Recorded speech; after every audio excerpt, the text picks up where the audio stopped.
Good morning. This is Sober Readings for Tuesday, November 4th. From Daily Reflections, A Daily Discipline. When they, self-examination, meditation, and prayer, are logically related and interwoven, the result is an unshakable foundation for life. That's from 12 Steps and 12 Traditions, page 98. The last 3 steps of the program invoke God's loving discipline upon my willful nature. If I devote just a few moments every night to a review of the highlights of my day, along with an acknowledgement of those aspects that didn't please me so much, I gain a personal history of myself, one that is essential to my journey into self-discovery. I was able to note my growth, or lack of it, and to ask in prayerful meditation to be relieved of those continuing shortcomings that cause me pain. Meditation and prayer also teach me the art of focusing and listening.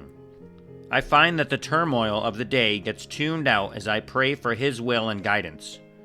The practice of asking Him to help me in my strivings for perfection puts a new slant on the tedium of any day, because I know there is honor in any job well done. The daily discipline of prayer and meditation will keep me in fit spiritual condition, able to face whatever the day brings without the thought of a drink.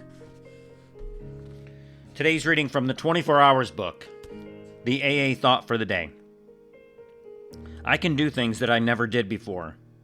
Liquor took away my initiative and my ambition. I couldn't get up the steam to start anything. I let things slide. When I was drunk, I was too inert to even tie a shoelace. Now I can sit down and do something. I can write letters that need to be written. I can make telephone calls that should be made. I can work in my garden. I can pursue my hobbies.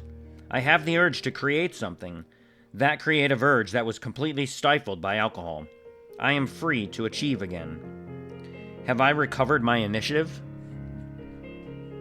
The meditation for the day. In thy presence is fullness of joy. At thy right hand are pleasures forever. We cannot find true happiness by looking for it.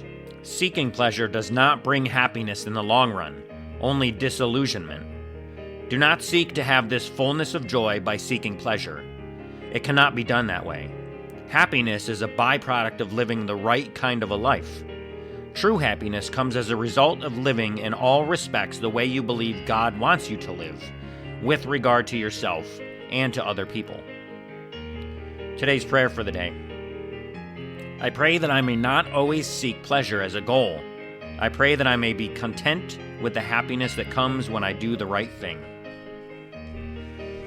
And today's final reading is from As Bill Sees It, page 130. Our problem centers in the mind. We know that as long as the alcoholic keeps away from drink, he usually reacts much like other men. We are equally positive that once he takes any alcohol whatever into his system, something happens in both the bodily and the mental sense, which makes it virtually impossible for him to stop. The experience of any alcoholic will abundantly confirm this. These observations would be academic and pointless if our friend never took the first drink, thereby setting the terrible cycle in motion. Therefore, the main problem of the alcoholic centers in his mind rather than in his body. That's from the Big Book of Alcoholics Anonymous, pages 22 to 23. And that's it for today. Thanks for listening to Sober Readings. Remember, just for today, don't drink, go to a meeting, and keep coming back. Have a great day. And as my friend Larry says, best day ever.